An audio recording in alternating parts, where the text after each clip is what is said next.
aí, para que a gente possa estar participando aí. Agora sim, beleza. Boa noite, Antônio, tudo bem? Boa noite, tudo bem?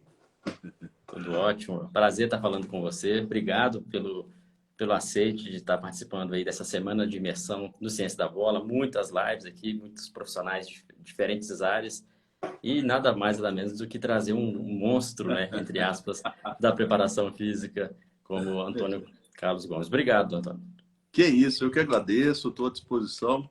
Falar de, falar de educação física, falar de esporte, é sempre uma coisa muito saudável, né? Então, dentro do possível, eu sempre procuro participar. E estamos aqui hoje, vamos bater papo, vamos falar sobre o que nós gostamos aí. Legal, obrigado mesmo. Pessoal, obrigado pela audiência. A gente, quase 100 pessoas. Quem está acompanhando a gente ao vivo, lembrando que essa live vai ficar gravada, clica aí nessa setinha, ó, manda para mais pessoas aí para a gente ouvir aqui o Antônio Carlos sobre a preparação física. Olha só, Antônio Carlos, queria saber de você uma coisa assim bem interessante, que é sobre a sua nova atuação no novo clube, né? Na equipe do Londrina. Você não está como preparador físico, é isso? Está em outra área? Conta para a gente um É. pouquinho. Por Londrina nós viemos, mais um desafio, né? Que às vezes eu procuro ficar um pouco mais tranquilo para dar tempo de estudar e preparar novos conceitos e tudo mais. Mas eu fui aqui chamado a mais um desafio, né? O Londrina está disputando a segunda divisão do Campeonato Brasileiro. Eu nunca trabalhei na segunda divisão, vai ser a primeira vez.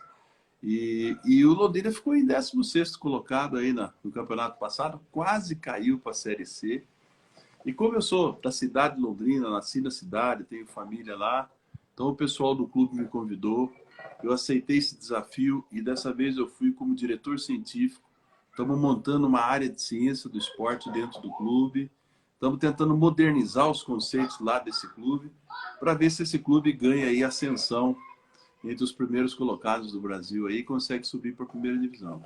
Então esse é o nosso desafio esse ano. Então estou aqui na área da ciência, integrando essa área científica toda no Londrina. Desafio Isso é bacana. isso é muito legal. São poucos clubes que estão investindo, né, nesse setor, né, um departamento específico de coordenação científica.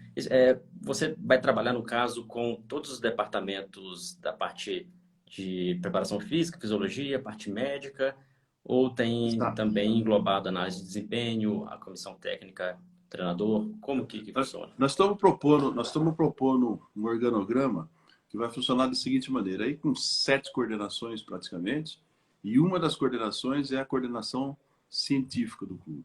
E nesse departamento nós vamos colocar o que nós chamamos de equipe multidisciplinar. É o que trabalha no entorno do futebol, né?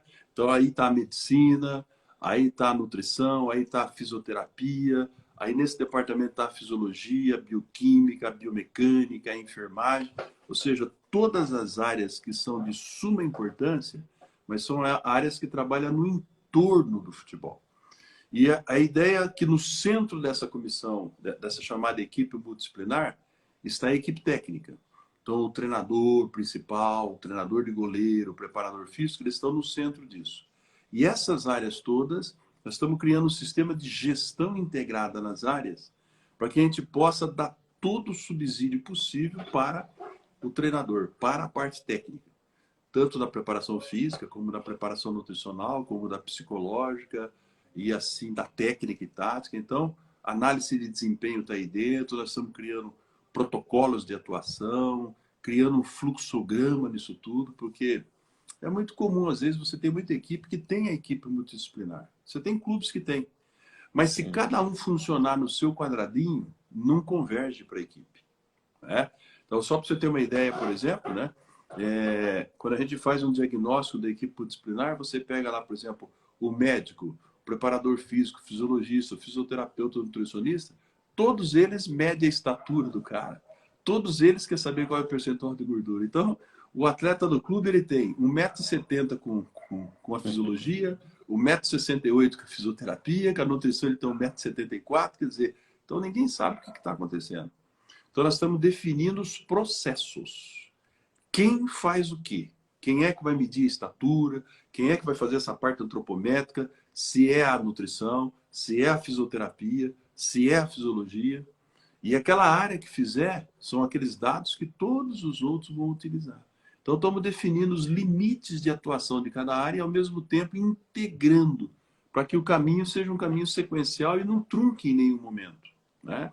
Então, isso tudo no dia a dia do futebol, do esporte de uma forma geral, mas falando do futebol, ele é muito truncado, porque você tem pessoas boas e cada um faz o seu lado, e isso não converge em resultado.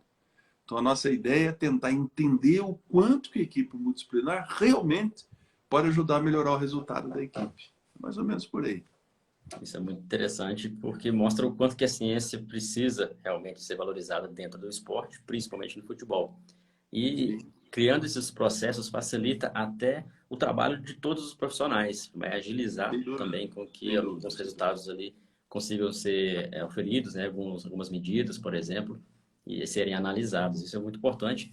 É porque a gente sempre bate nessa tecla aqui no canal, no Antônio Carlos. Sempre a gente fala É. a importância das ciências dentro do futebol. Porque o futebol não é uma ciência, todo mundo Não, você sabe sabe, disso. você está colocando uma coisa interessante, porque pensa bem, vamos pensar, nós, professor de educação física, tentar explicar o fenômeno do esporte somente com o conteúdo da educação física. A gente não consegue Não explicar. consegue, é Nós verdade. conseguimos explicar que o basquete joga 5 contra lado, cada lado. Nós conseguimos explicar que se pinchar a bola de longe vale 3 pontos. Conseguimos dizer que a quadra é 20 por tanto. E acabou. Se a gente resolver explicar que o jogador de basquete, de futebol, ele gasta energia, já não é a nossa área que explica. Nós vamos ter que buscar a fisiologia. A fisiologia é uma outra área.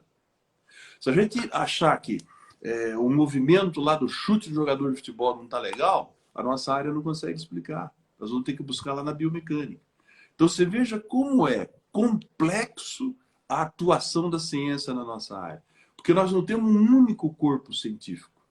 São várias áreas da ciência que vêm explicar o fenômeno chamado futebol. Então, nós precisamos da estatística, né? Nós precisamos da biomecânica, nós precisamos da medicina, nós precisamos da nutrição, nós precisamos de áreas que são áreas consagradas cientificamente. E nós Exatamente. precisamos usar o que essas áreas têm para explicar o fenômeno nosso, que é o indivíduo num estado fisiológico de estresse, quer dizer, um estresse de alto nível. Então, isso é muito difícil. E quando você traz essas pessoas das diversas áreas, elas vêm com suas culturas, com suas terminologias, com seus protocolos. Quer dizer, então nós estamos ainda medindo o VO2 máximo do jogador de futebol correndo numa esteira. Quer dizer, poxa, professor, mas é um teste. Claro, é um teste consagrado, bacana. Quem sabe para corredores? Agora, medir o VO2 do jogador de futebol, nós já temos que medir de uma forma intermitente, interrompida, com variação de ritmo, com aquilo que acontece no campo. Então, você vê como nós precisamos saber tirar dessas áreas científicas e realmente o que eles têm de ferramenta para nos ajudar. Senão nós ficamos fazendo medidas que não têm nada a ver, né? Você falou, por exemplo, professor, você falou aí, por exemplo, análise de desempenho. Isso aí virou uma moda muito grande. Eu lembro ainda nos anos 90, a gente publicou um artigo que eu falei, olha, monitoramento e controle da carga de treino. Você sabe o que acontece? Hoje, eu passei o dia discutindo com o pessoal da área de análise de desempenho. Virou uma estatística pura e o treinador não consegue usar nada. Ele não consegue entender nada. Por exemplo, vou dar um dado aí, pessoal que gosta de treinamento esportivo. Quando você controla a frequência cardíaca, por exemplo, no treinamento, quando você controla a frequência cardíaca lá 140, 160 batimentos no treinamento, e você traz ela e diz que você está controlando carga de treino, você está cometendo um equívoco muito grande. Porque a frequência cardíaca, ela não é uma carga de treino. A frequência cardíaca é um efeito de alguma carga de treino. Então, quando eu vou lá e digo que o lactato do cara é 6 milimol na segunda-feira e que na quarta foi 8 milimol, e dizer que isso é efeito do treino. Então, controlar treino é uma coisa, controlar o efeito do treino é outra coisa. Isso está tudo misturado, está muito bagunçado tudo isso. Por exemplo, hoje nós terminamos um treino à tarde e o treinador falou assim, quantos metros nós corremos? Então, como o cara estava monitorado, nós tínhamos a metragem do treino dele, deu 4.000 metros. Aí eu falei para ele, o cara correu 4.000 metros. Aí o treinador falou, tá bom, obrigado. Aí eu chamei ele de volta. Eu falei, o que, é que você vai fazer com essa informação que eu te dei? Bom, é só para saber quanto é que ele está correndo, hein? Senhor, não, como? Senhor, bom, vamos lá, vamos conversar um pouco mais. Qual é a metragem que ele corre no jogo? 10 quilômetros? 11 quilômetros? Ok. Então, o seu treino hoje, em termos de metragem, significa 40% do jogo. É fraco. Quer dizer, então, você tem que começar a fazer uma análise da carga, a resposta produzida pelo organismo e dar referência à comissão técnica, senão ela não consegue entender. Exato. Você sabe o que ele falou? Ele falou assim, não, mas nós treinamos em alta intensidade. O que é isso, alta intensidade? Nós estamos falando de um futebol que corre 10, 11 quilômetros na partida e ele treinou 4.000 metros. O que é intensidade? Na verdade, o que ele está dizendo para mim é que o camarada treinou em alta potência muscular, porque treinou um volume baixo. A alta intensidade seria realmente o cara treinar todo o volume do jogo, que seria os 10 quilômetros. Então, esse processo é um processo que nós precisamos evoluir. Ou seja, nós precisamos fazer com que a equipe multidisciplinar realmente consiga dar informação que resulte lá, que vá realmente ajudar o cara a melhorar a performance. Então, é uma confusão interessante aí, mas que a gente vai tentar ajudar um pouquinho. Já fizemos isso lá no Corinthians, já fizemos isso no Atlético Paranaense, etc, etc. Então, acho que é interessante que é uma equipe de segunda divisão, né? E que a ciência pode fazer diferença. Ela pode fazer diferença. Com certeza. Vendo aqui alguns comentários, né, o pessoal está concordando Sim. com a gente, né, que dentro do esporte não realmente são várias das ciências, como o exemplo que o Antônio deu, e principalmente essa importância da equipe multidisciplinar e também da equipe transdisciplinar, onde o profissional também entenda um pouco da outra área, da área do colega, da área de todos que estão envolvidos ali dentro de um clube. Isso é importante até para que o rendimento aconteça dos atletas de uma forma melhor. Pessoal, só lembrando, quem quiser mandar perguntas, tem aqui um íconezinho, tá, de perguntas, acho que fica legal. Os comentários aqui ficam um pouco complicados, talvez a gente pode perder alguma. Então, quem quiser mandar pergunta para o professor Antônio, fique à vontade, coloque ali que eu vou tentar abrir aqui nesse ícone aí do ponto de interrogação, tá ok? Bom, enquanto o pessoal está preparando perguntas ali, Antônio, muito se Sim. fala sobre treinamento, hoje em dia, treinamento individualizado dos atletas. Existem vários profissionais de preparação física que trabalham especificamente com atletas de forma individual e muitas pessoas ainda têm aquele receio. Será que isso vai atrapalhar o desempenho dele? Será que tem uma comunicação com o preparador físico ou com a equipe como um todo, né? Então, eu queria saber o seu pensamento em relação a isso. Olha, você tá levantando uma questão muito importante. Porque para o pessoal que tá nos vendo aí, ouvindo, é um campo que está se abrindo e que eu tenho defendido isso também. O que ocorre é o seguinte, um jogador, vamos focar no futebol mesmo. Então, um jogador de futebol que está numa equipe de 30, 35 pessoas, ele recebe o treinamento do clube, mas obviamente que ele recebe o treinamento de um aspecto mais genérico. Ou seja, você treina as qualidades, as variáveis motoras que você precisa no futebol. Acontece que treinar as variáveis motoras que eu preciso para o futebol é uma coisa.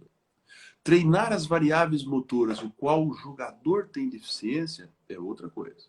Então, quando ele busca um personal trainer, ele busca um personal trainer para fortalecimento muscular, para melhorar, por exemplo, a amplitude do movimento, para melhorar a potência, a agilidade, isso é muito bem-vindo. O que precisa é que quando ele buscar um personal trainer, o personal trainer estar inteirado com o programa do clube. Então, no nosso caso, isso está sendo uma barreira a ser quebrada, porque o clube não quer que ninguém coloque a mão no jogador dele, porque o jogador é dele, custa caro. Se ele machucar lá fora na academia, quem é que vai pagar a conta no final, né? Então, o clube ele quer dirigir tudo. Agora, não é possível o clube dirigir isso tudo, a não ser que ele tivesse realmente uma equipe muito grande de preparadores, de personagens ajudando. Então, quando ele sai lá fora, que ele buscar o personal, qual é o ideal? Que o personal vai buscar a programação do clube e trabalha na deficiência desse cara. O preparador não precisa se preocupar em melhorar a resistência cardiorrespiratória dele, se não for o caso. Não precisa se preocupar em melhorar a técnica dele em tocar a bola, se for o caso, porque isso é feito e muito bem feito dentro do clube. Mas a hora que o personal trabalhar num complemento, por exemplo, encurtamento muscular, o personal poder ajudar a gente. Fortalecimento muscular, que você não tem tempo dentro do clube de fazer um programa eficiente de fortalecimento muscular, você não tem como. Uma potência muscular um pouco mais generalizada, de membro superior, de membro inferior, que você não consegue individualizar dentro do clube, isso é importante que o personal faça. Quer dizer, então, esses complementos, sim. Agora, o personal não precisa se preocupar com a especificidade do trabalho, porque isso é feito dentro do clube. E, às vezes, o camarada lesiona e tal, porque ele trabalha tão específico hoje dentro do clube, a gente está abrindo mão desse aspecto mais geral, que é o que fortalece o jogador de uma forma geral, exatamente porque você não tem tempo, né? Você joga quarta, você joga domingo, você não tem tempo de individualizar. Agora, o clube, um clube que está mais equipado, porque ele sabe quais são as deficiências desse seu atleta. Se o personal precisa interagir. Hoje, o meu caso, por exemplo, nesse cargo de coordenador científico, se o personal me procurar, eu vou entregar para ele todas as tarefas do clube. E ele sabe onde ele entra para poder ajudar a melhorar. Então, isso aí hoje precisa ser assim. Um atleta de alto rendimento, treinando 1h30, 2 horas no clube de uma forma global, ele não consegue atingir uma performance de alto nível. Nós temos um exemplo mundial que nós precisamos nos dobrar, que é o caso do Ronaldo Português. Ele tem 3, 4 pessoas que trabalham fora do clube com ele. Então você vê a performance daquele homem, já numa faixa etária mais avançada. Realmente ele treina como um atleta de alto nível. E você sabe que o futebol, o pessoal ainda não entendeu essa cultura do que é alto rendimento. A cultura ainda, vamos jogar para ver como é que fica. Aí é por isso que hoje nós perdemos na escala mundial e muito. Exatamente porque ainda falta melhorar esse conceito. Excelente, perfeito. Perfeita definição. É a comunicação, né, Antônio? É sempre importante, seja dentro do clube, entre profissionais da comissão técnica, quanto os profissionais de apoio também tem que ter essa comunicação, porque é só assim que o rendimento do atleta vai ser otimizado e o trabalho vai ser bem feito. E nós que somos profissionais, vocês que estão nos assistindo aí, principalmente, ou vão estar, ou já estão em um desses dois lados, ou já estão inseridos no clube, vão ter profissionais, personagens, por exemplo, que vão entrar em contato com vocês, assim como vocês também podem se tornar personagens de atletas de alto rendimento e também saber como lidar nessa situação. Então, é muito importante ouvir, principalmente de um profissional como o Antônio, a importância, né, desse profissional. Olha só, chegando perguntas aqui, ó. Temos algumas. Vamos começar com aqui, a resiliência. Deixa eu ver aqui se dá para a gente colocar na tela. Bom, eu vi que tem acho que uma não estou turma grande conseguindo. aí, né? Tem uma turma boa de todo lugar aí, né? Exatamente. Estamos aí com quase 200 pessoas. Então, pessoal, ó, quem está acompanhando ao vivo, encaminha essa live aí para que mais pessoas acompanhem. Não estou conseguindo compartilhar, mas eu vou ler aqui a pergunta Sim. do Resiliência e Altruísmo. Obrigado, não estou conseguindo compartilhar aqui, mas ele pergunta o seguinte: professor, existe algum teste para saber se o atleta é predominante, na verdade, qual fibra predominante, né? Fibras rápidas ou lentas? Se existe algum teste. Resiliência e Altruísmo faz a pergunta. Aí isso a gente pode responder da seguinte maneira. Existe.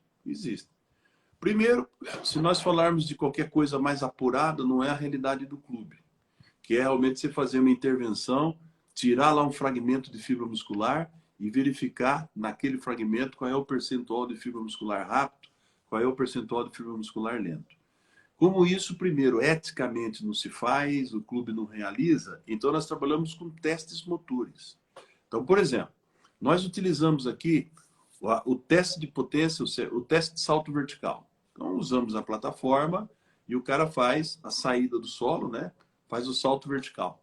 Tanto saindo de baixo como saindo de cima, o contramovimento, o drop jump. Nós fazemos, por exemplo, a corrida de 20 metros. Não estou fazendo nem a de 30 metros mais. Por quê? Porque 30 metros já começa a entrar lá num poder de velocidade.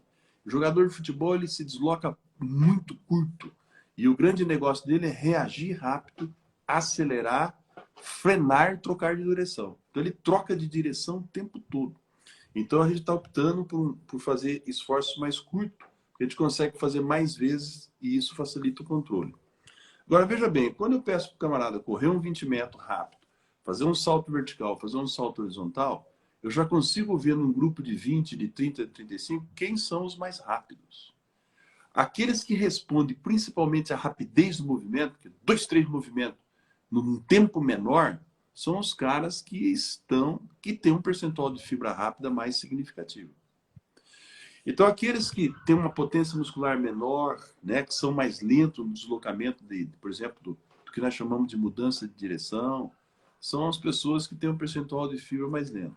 Eu não consigo, com um teste pedagógico como esse, dizer quantos por cento de fibra ele tem, rápida ou lenta, mas eu consigo perceber a predominância de fibra muscular. Então, eu tenho jogadores velocistas, temos os jogadores intermediários, que a gente chama de meio-fundistas, e temos jogadores mais lentos, que são os fundistas. Então, nesses 3 grupos, eu já sei o que está acontecendo. Aqueles que são mais lentos, a gente põe um peso maior no treinamento da potência, da velocidade, da força.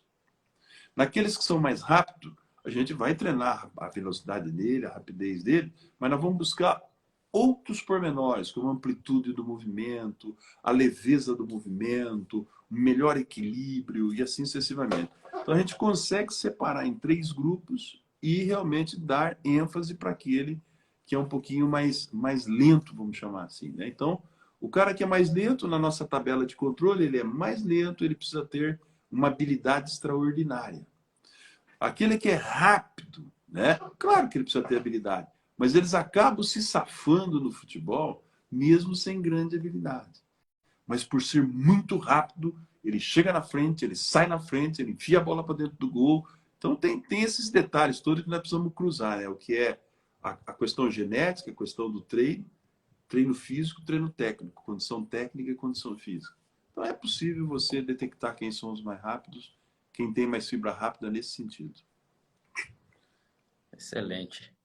Temos mais perguntas aqui. Pessoal, infelizmente a gente não vai conseguir ler todas, tá? Estão chegando várias perguntas e o nosso tempo é escasso. Olha só, essa aqui é bem interessante, do Cross Training Foot. Obrigado aí, Cross Training Foot, por participar.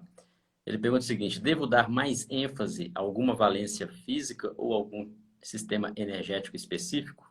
Uma pergunta interessante. Pergunta espetacular. Pergunta espetacular. Bom, primeiro fator, vamos falar de uma forma pedagógica primeiro. Sim. O esporte, e outra, nesse momento você é agressivo. Qualquer modalidade de esporte, e não é diferente do futebol, vai ter mais sucesso, vamos começar bem objetivo, vai ter mais sucesso quem for mais rápido, quem for mais veloz. Então, se eu tivesse que eleger agora uma qualidade motora ou uma capacidade motora que fosse a mais importante entre todas, seria a velocidade. Quem vence a maratona? O mais rápido na maratona. Quem vence os 100 metros do atletismo? O mais rápido no 100 metros. Quem vai vencer o boxe? O mais rápido, o mais potente. A rapidez está ligado, a velocidade está ligada à potência do movimento. Sempre será o mais rápido. Jogo de xadrez, velocidade e raciocínio. A velocidade está em tudo. Quem é que constrói a velocidade? Qual é a outra qualidade motora ou capacidade motora que ajuda a construir velocidade? Força muscular. Então você tem aí uma escala interessante. Eu fortaleço, treino a potência e depois treino a rapidez do movimento. Então, essa escala de preparação no futebol. O futebol, durante muitos anos, tinha medo de colocar os jogadores na sala de musculação, fazer o treinamento de força, porque ia ficar muito forte, ia ficar lento. Isso não existe. Você já viu a final dos 100 metros da Olimpíada? Os caras são todos fortes e são os homens mais rápidos do mundo. A força por si só não vai me ajudar a jogar futebol. Mas a força é um treinamento neuromuscular que vai preparar o meu corpo para suportar o trabalho de potência muscular. Eu não tenho como melhorar a minha potência e depois melhorar a rapidez do movimento se eu não consigo recrutar a fibra muscular. Então é um conjunto, é força, potência, rapidez e velocidade. Por que eu separo a rapidez e velocidade? Rapidez são movimentos mais curtos, ou é um movimento isolado, por exemplo. Rápido, movimento isolado. E a velocidade é a frequência do movimento. Então eu não consigo melhorar a frequência se eu não melhorar o gesto. Então isso é ser rápido. Eu preciso treinar rapidez. Rapidez do chute, rapidez de ir para frente, rapidez de vir para trás. Com esses elementos bem treinados no sistema neural e no sistema muscular, Então eu começo a ir para a rapidez do movimento, para a velocidade do movimento, para a sequência do movimento. Isso é básico. Aí surge a pergunta para fechar, porque ele falou em sistema de energia aí, né? Treinar essa força, treinar essa potência e treinar essa velocidade é metabolismo anaeróbio alático. Pô, professor, mas se eu fizer alático, o cara que vai jogar é 90 minutos. Durante o jogo, ele tem que repetir muitas vezes esse trabalho de velocidade. Tudo bem. Então, o primeiro módulo, o primeiro bloco, eu vou melhorar a força, a potência, a rapidez, a velocidade. E no segundo bloco de preparação, eu entro com o fator metabólico. Então, aí eu aumento o volume do treino, encurto as pausas, para me buscar o quê? O aperfeiçoamento do sistema anaeróbio glicolítico, que é aquele da fadiga. Só que a hora que você melhorar a resistência glicolítica, que é o anaeróbio lático, você vai melhorar isso de que maneira? Em alta potência e em alta velocidade. Então, o contrário, como nós fazíamos antigamente, já não funciona mais. Você começar a temporada, correndo aeróbio, lento, não dá mais. Porque daqui 20 dias ele precisa estar em alta velocidade para começar o campeonato. Então, é mais ou menos por aí, né? Não dá para a gente estender muito aí, mas é mais ou menos por aí a ideia. O foco é nesse caminho. Perfeito. Perfeito, bem didático, bem explicativo, uma excelente pergunta, e essa pergunta é recorrente. Muitas pessoas têm dúvidas porque muitos profissionais colocam todas as valências no mesmo patamar. Claro que são todas importantes, mas a gente tem que priorizar em determinados momentos aquilo que vai ser fundamental e mais essencial. Exato. Pessoal, olha só, a gente já bateu 200, agora caiu para 199. Obrigado aí para quem está acompanhando a gente ao vivo, muito bom. Agora sim, Bacana. 200 novamente. Só porque chegou a 200, ele bateu 200 de novo. Vou fazer mais algumas perguntas aqui, Antônio. Tranquilo, E tem uma estou à pergunta disposição. aqui. Ah, excelente. Vai ser muito bom aqui te ouvir. Tenho certeza que está sendo uma aula e tanto, uma aula gratuita e tanto para todos vocês aí. Olha só, o Alex Garcia fez uma pergunta que também é recorrente aqui no Ciência da Bola, sobre jogos reduzidos. Ele pergunta se a gente consegue aplicar toda a carga para o jogo utilizando apenas os jogos reduzidos ou necessita de um complemento. Eu sempre costumo dizer o seguinte, essa semana até eu tive uma conversa sobre isso aqui no nosso clube, com o fisiologista, o professor Clóvis, e até com o treinador eu conversei com o professor PC Guzmão, que é conhecidíssimo aí no futebol. Eu falei assim, eu falei para o Guzmão ontem o seguinte, falei, Guzmão, você imagina o seguinte, o Usain Bolt tem que competir na prova de 100 metros, ok? Mas ele só treina 20 metros. Será que ele vai fazer bom resultado no 100? Não vai fazer. Agora, ele pode e deve trabalhar módulos de treino em 20 metros, módulos em 40, numa hora ele tem que treinar os 100 metros. Senão ele não vai ter autonomia para poder, neuromuscular e metabólica, para poder correr os 100 metros. Então, o campo reduzido é o seguinte, o campo reduzido, vocês sabem que a ideia, isso veio lá, teoricamente, da Alemanha, porque a história é um pouco diferente, né? Mas foram os alemães que começaram a mostrar o campo reduzido no mundo aí. E o campo reduzido é onde você treina com muita velocidade, com muita potência, muita rapidez, os passes são curtos, etc. Claro que você aprimora essas qualidades, essas variáveis motoras. Mas quando você abre o campo para os 100 metros, tudo modifica. Porque o seu colega não está a 4, 5 metros, seu colega está a 10, 15, 20, 30 metros. O passe tem outra dinâmica, tem outra distância. A noção do tempo modificou. O ritmo no campo aberto oficial mudou. Então, existe um aproveitamento relativo do campo reduzido, mas não tem um aproveitamento absoluto. Então, vai ter momentos que você vai ter que abrir o campo. Senão, fica na história. Se eu treinar o Usain Bolt só no 20 metros, ele não vai conseguir ter sucesso no 100. Se eu treinar o jogador de futebol só no campo reduzido, estará comprometido o campo aberto. Quer dizer, então essa é uma ideia, porque antigamente... Professor Antônio, acho que caiu a conexão. Se estiver acompanhando a gente, Antônio, vamos tentar restabelecer aí a conexão. Talvez tenha alguém que tenha ligado para ele. Pessoal, só lembrando, a gente está aqui nessa live com o professor Antônio Gomes. Deixa eu ativar aqui novamente para que vocês também possam participar, tá? A gente está falando sobre preparação física, o Antônio Carlos Gomes falando sobre a sua experiência, falando do seu trabalho atualmente, também falando sobre alguns conceitos da preparação física, atendendo a pergunta de vocês. Deixa eu ver se ele retorna aí para a gente continuar esse papo, que está muito legal. Obrigado aí, mais de 200 pessoas acompanhando essa live. Agora sim, deu um pique aí, mas Estabeleceu. estamos de volta. Eu acho que eu concluí, professor, porque na verdade é o seguinte, nós antigamente se treinava muito só no campo grande, né, os coletivos, e aí você perdia em termos de preparação de potência, velocidade, de precisão. Então tem que ter uma mescla aí dos campos pequenos, do campo reduzido, aumentar o campo reduzido, treina no campo aberto, volta para o reduzido. Reduzido é uma ferramenta de treinamento. Agora, a otimização na plenitude, vou ter que ir para quadro oficial, senão eu vou ter dificuldade. É uma coisa, Antônio, que eu fico até incomodado, talvez você e outros profissionais também fiquem, quando essa meio que uma divisão entre aqueles que só fazem jogos reduzidos, achando que é a verdade absoluta, outros que não fazem e condenam e fazem apenas o trabalho extracampo, de complementos, trabalhos individualizados e vice-versa, né? Então é uma coisa que para o futebol isso só tende o profissional perder com isso, o atleta perder com isso. Porque você mesmo explicou para a gente as várias formas de treinamento, os vários tipos de estímulos que podem ser dados, e a gente não pode abraçar apenas uma metodologia, né? Apenas no sentido de egoísmo, né? Olha, eu acho que essa é melhor. Não é bem assim, né? A ciência mesmo mostra que várias metodologias, várias formas de trabalho são importantes. E nesse sentido, tem uma pergunta aqui que Sim.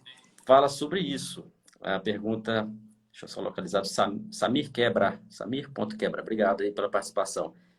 Que é em relação ao futebol brasileiro, essa resistência à ciência, ou essa briga que existe, né?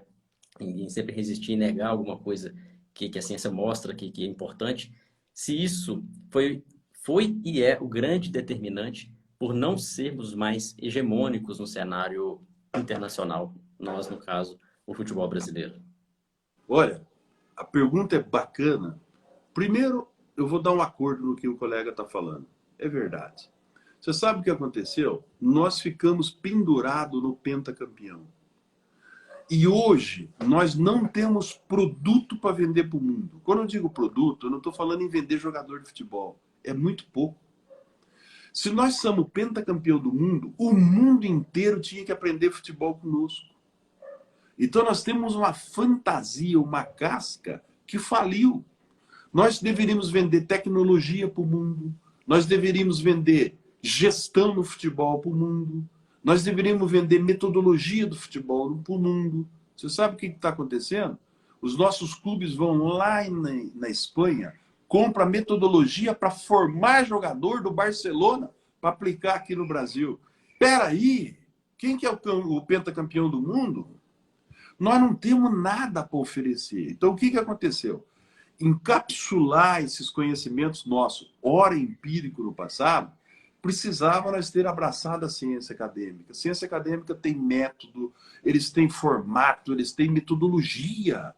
E a gente não entrou nessa. Então, o que aconteceu? Nós viramos bicampeão do mundo e não sabemos como os nossos atletas foram treinados para ser campeão do mundo. Ninguém sabe. Quem sabe é só quem fez isso. Está na cabeça só das pessoas que dirigiam isso.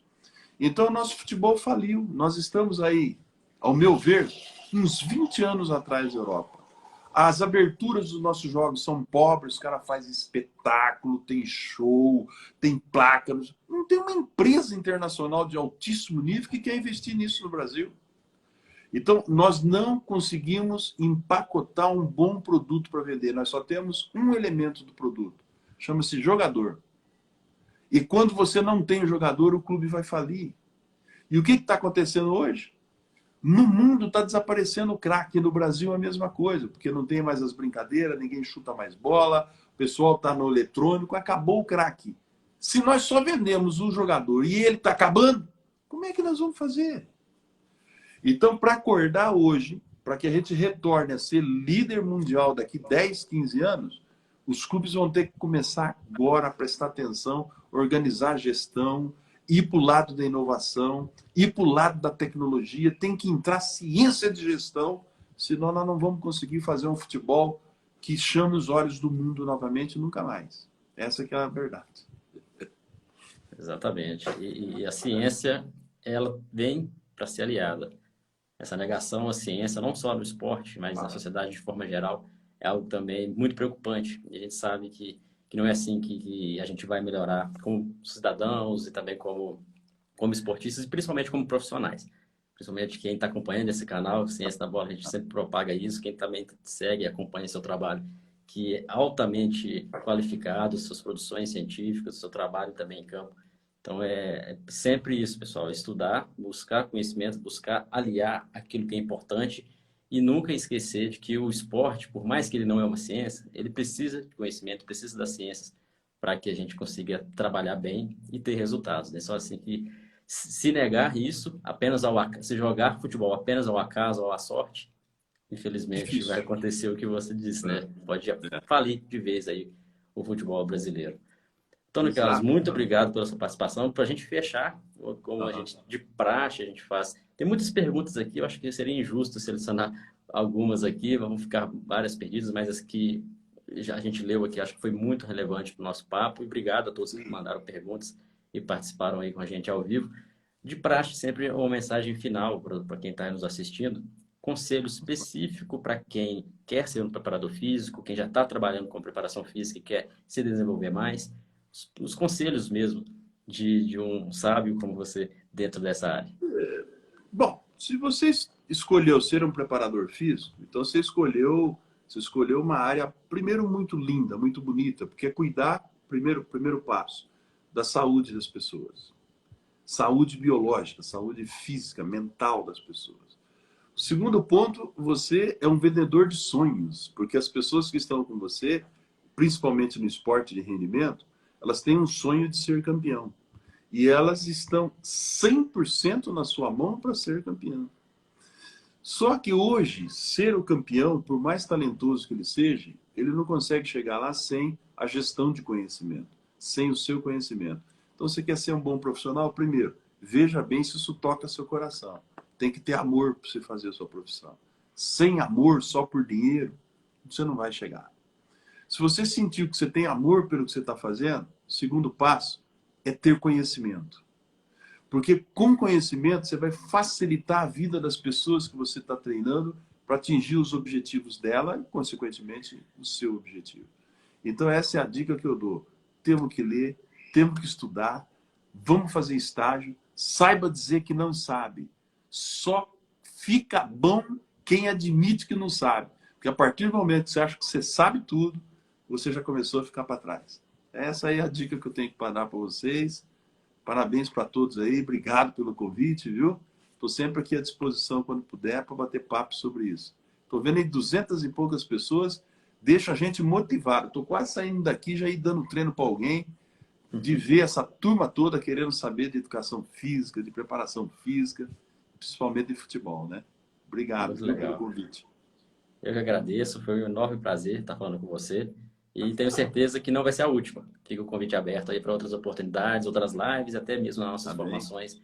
Fica aí o convite para a gente continuar fazendo essa ciência da bola, continuar proporcionando conhecimento a todo mundo. Obrigado, Antônio. Grande abraço.